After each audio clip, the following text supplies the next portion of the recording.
तो दोस्तों आज हम फिर से आपके लिए लेकर आए हैं देश दुनिया की सभी ताजा बड़ी खबरें। फटाफट एक एक कर विस्तार से आपको बताएंगे, तो वीडियो को अंत तक जरूर देखें। दोस्तों वीडियो बनाने में हमें काफी मेहनत लगी है, तो वीडियो को लाइक जरूर कर दें। जी दोस्तों, पहली बड़ी खबर में आपको बताएंगे जो बिग ब्रेकिंग न्यूज सामने निकल कर आ रही है कि पूर्वी लद्दाख में भारत और चीन के सैनिकों के बीच एक बार फिर से हुई हिंसक झड़प। लद्दाख के पास चीन ने तैनात किए खतरनाक अपने लड़ाकू विमान। भारत पर हमले की तैयारी में चीन, मोदी की बड़ी मुश्किलें। इस बीच अगली बड़ी खबर में आपको बताएंगे कि देश के पूर्व राष्ट्रपति प्रणब मुखर्जी का हुआ निधन। प्रधानमंत्री मोदी, राहुल गांधी समेत देश के कई नेताओं ने दी श्रद्धांजलि। इस बीच अगली बड़ी खबर में आपको बताएंगे कि राहुल गांधी ने देश की अर्थव्यवस्था को लेकर मोदी पर बोला तीखा हमला। कहा देश की अर्थव्यवस्था को तबाह कर देश के लोगों को गुलाम बना रही है मोदी सरकार, कर दिया राहुल ने बड़ा खुलासा। इस बीच अगली बड़ी खबर में आपको बताएंगे जो बिग ब्रेकिंग न्यूज सामने निकल कर आ रही है कि सुप्रीम कोर्ट की अवमानना मामले में प्रशांत भूषण पर सुप्रीम कोर्ट ने लगाया ₹1 का जुर्माना, 15 दिन का दिया समय। इस बीच अगली बड़ी खबर में आपको बताएंगे कि उत्तर प्रदेश में कोरोना हुआ बेहाल। योगी सरकार के एक और कैबिनेट मंत्री मोहसिन रजा हुए कोरोना संक्रमित, ट्वीट कर दी जानकारी। इस बीच अगली बड़ी खबर में आपको बताएंगे कि चीन की घुसपैठ को लेकर कांग्रेस ने प्रधानमंत्री मोदी और बीजेपी से की मांग। कहा प्रधानमंत्री मोदी कब दिखाएंगे चीन को अपनी लालाक। देश की जनता को पीएम मोदी और रक्षा मंत्री बताएं कि चीन ने कितने क्षेत्र पर कर लिया है भारत के कब्जा। तो बड़ा हमला बोला है कांग्रेस ने। इसी बीच अगली बड़ी खबर में आपको बताएंगे कि प्रधानमंत्री मोदी के मन के कार्यक्रम को लोगों ने किया देश में नापसंद। प्रधानमंत्री मोदी की बड़ी मुश्किलें, अगली बार राहुल गांधी बनेंगे देश के प्रधानमंत्री, मोदी को करने लगे देश के लोग नापसंद। इसी बीच अगली बड़ी खबर में आपको बताएंगे कि ईडी ने किया दिल्ली दंगों को लेकर बड़ा खुलासा। निलंबित पार्षद ताहिर हुसैन ने बताया कि दिल्ली दंगों को भड़काने के लिए कई कंपनियों से मिला था उससे पैसा। इसी बीच अगली बड़ी खबर में आपको बताएंगे कि विश्व हिंदू परिषद ने की मोदी सरकार से मांग, सभी मंदिरों और गुरुद्वारों को खोलने की मोदी सरकार थे जल्द से जल्द अनुमति। इस बीच अगली बड़ी खबर में आपको बताएंगे कि पहली बार इजराइल से संयुक्त अरब अमीरात पहुंची सीधी फ्लाइट। सऊदी अरब के ऊपर से उड़कर रचा इतिहास। वहीं इजराइल और यूएई के शांति समझौते से मुस्लिम देश है नाराज, फिर भी सऊदी अरब ने अपने ऊपर से फ्लाइट उड़ने की दे दी इजराइल को इजाजत। इस बीच अगली बड़ी खबर में आपको बताएंगे कि संबित पात्रा ने लगाया कांग्रेस पर गंभीर आरोप। कहा राजीव गांधी फाउंडेशन को जाकिर नाइक ने दिए थे 50 लाख रुपए, माँ बेटों ने लूट लिया है पूरे देश को। तो दोस्तों सभी खबरों को विस्तार से एक एक कर आपको बताएंगे, तो वीडियो को अंत तक जरूर देखें। इसी बीच बढ़ते दोस्तों पहली बड़ी खबर की ओर, तो मोदी की बड़ी मुश्किलें। हिंसक झड़प के बाद लद्दाख के पास फिर तैनात किए चीन ने अपने सबसे खतरनाक लड़ाकू विमान। कभी भी भारत पर कर सकता है हमला। जी दोस्तों आपको बता दें ये बिग ब्रेकिंग न्यूज सामने निकल कर आ रही है कि भारत और चीन के सैनिकों के बीच एक बार फिर से 31 अगस्त को झड़प हुई, जिसके बाद आपको बता दें कि भारत और चीन के बीच तनाव बढ़ गया है। जी दोस्तों आपको बता दें कि 31 अगस्त को रात में चीन के सैनिकों ने भारत की जमीन में घुसने की कोशिश की, लेकिन भारतीय जवानों ने उनकी इस कोशिश को नाकाम कर दिया, जिसके बाद भारत और चीन के सैनिकों के बीच एक बार फिर से झड़प हुई और दोनों ही देशों के बीच तनाव बढ़ गया। अब बड़ी खबर सामने निकल कर आ रही है कि चीन ने अपने सबसे एडवांस 5वीं पीढ़ी के लड़ाकू विमानों को फिर से लद्दाख के नजदीक भारत के खिलाफ तैनात कर दिया है। ये J-20 लड़ाकू विमान लद्दाख के नजदीक लगातार चीन की तरफ से उड़ान भर रहे हैं। चीन ने पूर्वी लद्दाख में गलवान जैसी हिमाकत की थी, जिसके बाद एक बार फिर से भारत और चीन के बीच तनाव बढ़ गया है और अब हालात इतने सख्त हो गए कि कभी भी चीन भारत पर हमला कर सकता है। तो मोदी सरकार की मुश्किलें और बढ़ती हुई नजर आ रही हैं। इसी बीच बढ़ते दोस्तों अगली बड़ी खबर की ओर तो देश के पूर्व राष्ट्रपति प्रणब मुखर्जी का हुआ निधन। बांग्लादेश के पीएम सहित राहुल गांधी और प्रधानमंत्री मोदी ने जताया शोक। जहां दोस्तों आपको बता दें, देश के पूर्व राष्ट्रपति प्रणब मुखर्जी का निधन हो गया है। ब्रेन सर्जरी के बाद पिछले कई दिनों से अस्पताल में वह भर्ती थे और कोरोना वायरस से भी संक्रमित थे। वहीं पूर्व राष्ट्रपति प्रणब मुखर्जी के बेटे अभिजीत ने ट्वीट कर पूर्व राष्ट्रपति प्रणब मुखर्जी के निधन की जानकारी दी। उन्होंने कहा कि डॉक्टर के प्रयास के बाद भी उन्हें नहीं बचाया जा सका। वहीं आपको बता दें कि काफी समय से वह बीमार चल रहे थे और कोरोना वायरस से भी संक्रमित हो गए थे, जिसके बाद वह अस्पताल में भर्ती थे, लेकिन डॉक्टरों के प्रयास के बाद भी उन्हें नहीं बचाया जा सका और उनका आज निधन हो गया है, जिस पर बांग्लादेश के प्रधानमंत्री सहित पीएम मोदी राहुल गांधी ने भी शोक जताया है और श्रद्धांजलि दी है। इसी बीच बढ़ते दोस्तों अगली बड़ी खबर की ओर तो अर्थव्यवस्था को लेकर राहुल गांधी ने मोदी सरकार पर बोला जोरदार हमला। कहा देश की अर्थव्यवस्था को तबाह कर मोदी सरकार भारत के लोगों को बना रही है गुलाम। जय दोस्तों आपको बता दें कि राहुल गांधी ने देश की अर्थव्यवस्था को लेकर एक बार फिर से केंद्र की मोदी सरकार पर हमला बोला है।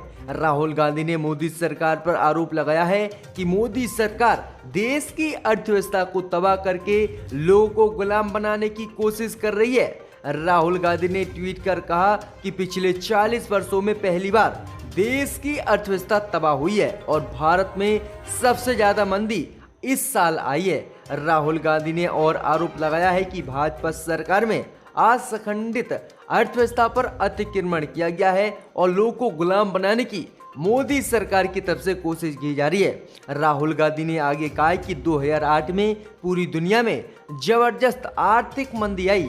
अमेरिका, जापान, यूरोप और चीन जैसे देशों में आर्थिक मंदी आई। अमेरिका के बैंक बर्बाद हो गए और कई कंपनियां भी बर्बाद हो गई, मगर भारत पर इसका बिल्कुल असर नहीं पड़ा। लेकिन आज देश की अर्थव्यवस्था इतनी अच्छी होने के बावजूद भी 40 साल के बाद भारत की अर्थव्यवस्था मोदी राज ने तबाह कर दी है और लोगों को अब गुलाम बनाया जा रहा है। तो राहुल गांधी ने यह गंभीर आरोप प्रधानमंत्री मोदी और बीजेपी पर लगाए हैं।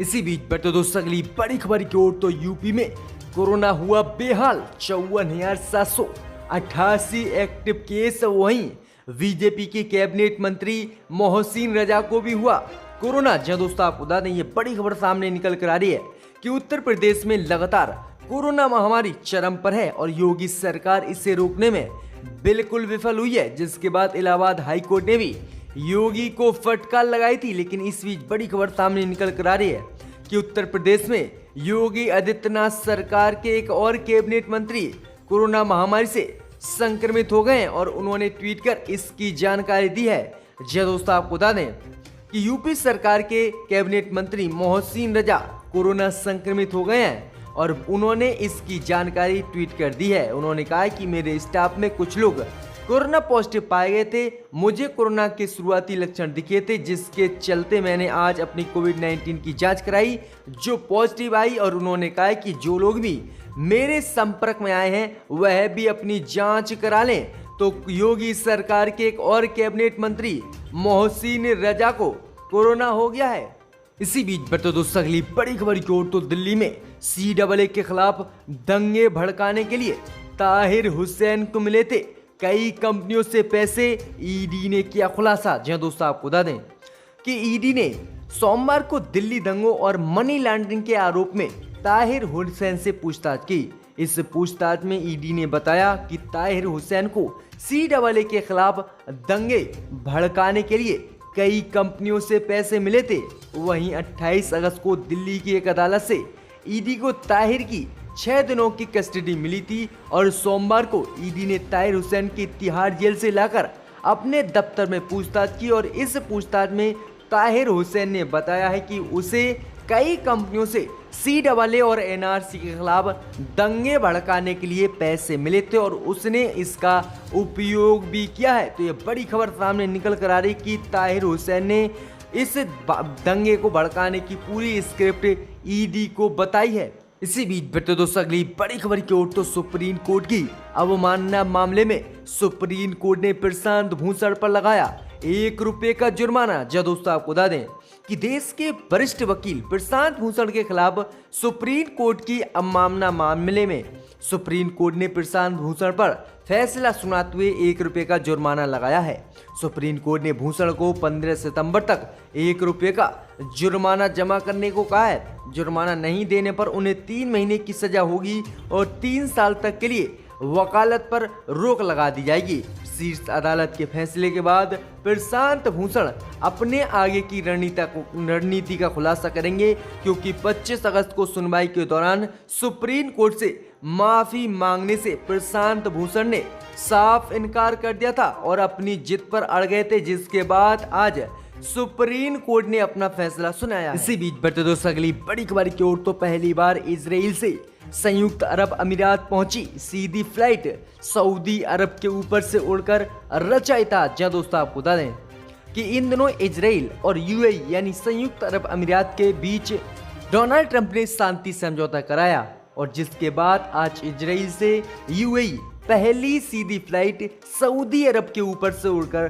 पहुंच गई है, जिसने इतिहास रच दिया है, क्योंकि लगातार खाड़ी के मुस्लिम देश इजराइल से नफरत करते हैं और उससे किसी भी तरह के राजनयिक संबंध और व्यापारिक संबंध नहीं है। लेकिन यूएई ने आगे बढ़कर इजराइल के साथ शांति समझौता किया और उसके बाद आज इजराइल से पहली फ्लाइट यूएई पहुंची है। वहीं आपको बता दें कि ये फ्लाइट सऊदी अरब के ऊपर से उड़कर गई है। वहीं आपको बता दें कि सऊदी अरब ने अपने स्पेस से इसके उड़ान भरने की भी इजाजत दे दी है। वहीं आपको बता दें कि जब शांति समझौता हुआ था तो खाड़ी के मुस्लिम देशों ने इस पर नाराजगी जताई थी और कहा था कि इजराइल मुसलमानों का कभी नहीं होगा और ये जल्दी रिश्ता शांति का टूट जाएगा। लेकिन अब दोनों ही देशों के बीच फ्लाइटें भी चलने लगी हैं और सऊदी अरब ने भी इस पर अब आपत्ति नहीं जताई है। इसी बीच बढ़ते दोस्तों अगली बड़ी खबर की ओर तो चीन की घुसपैठ को लेकर कांग्रेस पार्टी ने